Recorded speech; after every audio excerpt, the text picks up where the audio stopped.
mengapa kematian beliau menggemparkan Kairo dengan pemakamannya yang dihadiri lebih dari 1,5 juta orang.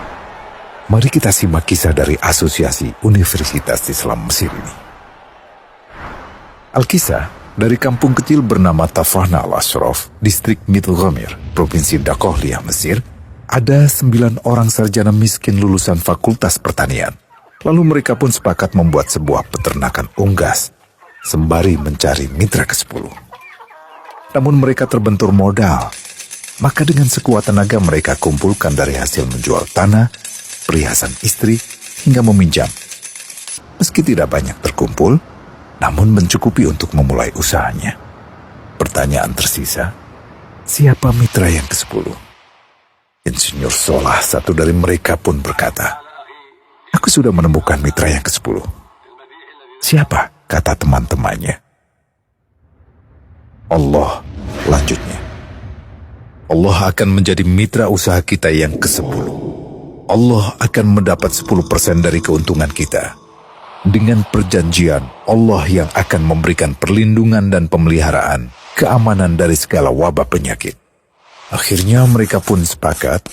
Kontrak kerjasama pun ditulis secara rinci dan dicatatkan ke notaris, lengkap dengan peran mitra ke-10 tersebut. Tak disangka, setelah 1 musim bisnis mereka langsung meroket, jauh dari yang dibayangkan sebelumnya.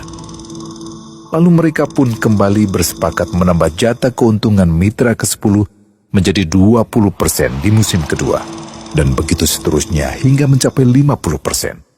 Lalu bagaimana keuntungan mitra ke-10 itu dialokasikan? Dimulai dengan membangun sekolah dasar Islam putra, lalu lanjut putri, kemudian sekolah menengah putra, kemudian putri. Tambah lagi madrasah alia putra, lalu putri. Tapi karena keuntungan terus membanjir, akhirnya dibentuklah Baitul Mal. Dan mereka pun mengajukan ke pemerintah untuk membangun universitas di kampung.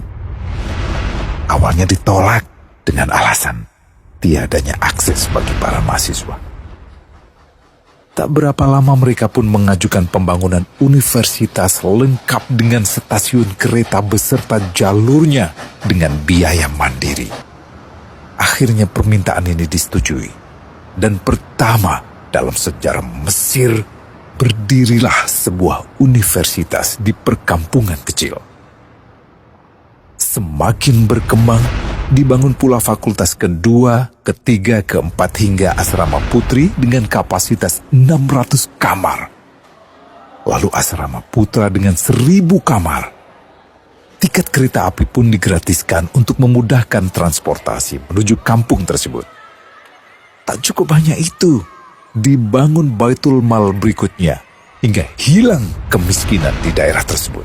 Dan program ini diduplikasi ke kampung-kampung lain hingga bisa dikatakan tak ada kampung yang disinggahi Insinyur Solah kecuali akan dibangun Baitul Mal untuk warga. Bantuan pun diberikan untuk fakir miskin dan para janda. Pemuda pengangguran pun dilatih untuk mengelola perkebunan sayur hingga mandiri, bahkan sampai bisa mengekspor ke negara tetangga.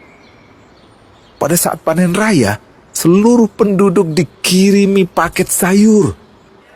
Di hari pertama Ramadan diadakan buka puasa bersama untuk seluruh penduduk desa. Mereka memasak dan hadir ke lapangan yang dipenuhi beraneka makanan. Disiapkan juga perabotan untuk gadis-gadis yatim yang ingin menikah. Dan ini semua merupakan sedikit dari banyaknya kebaikan yang dilakukan oleh Insinyur Solah. Hingga pada akhirnya disepakatilah keuntungan perusahaan 100% untuk Allah. Insinyur Solah yang awalnya adalah salah satu mitra usaha berubah menjadi karyawan Allah. Dia hanya menerima gaji, namun dia memberikan Tuhannya syarat agar membuatnya hanya butuh kepadanya dan hanya meminta kepadanya. Inilah sosok Insinyur Solah Atiyah, aktor utama kisah menakjubkan ini. Keikhlasannya membuat ia sama sekali menolak terkenal di media massa. Dan kini, meski orang yang melibatkan Allah ke dalam bisnisnya ini telah wafat, terbayang seluruh amal jariahnya yang selalu mengalir untuknya. Masya Allah. Pertanyaannya, akankah ini hanya menjadi sebatas kisah saja? Atau menjadi teladan bagi kita untuk mengikuti jejaknya?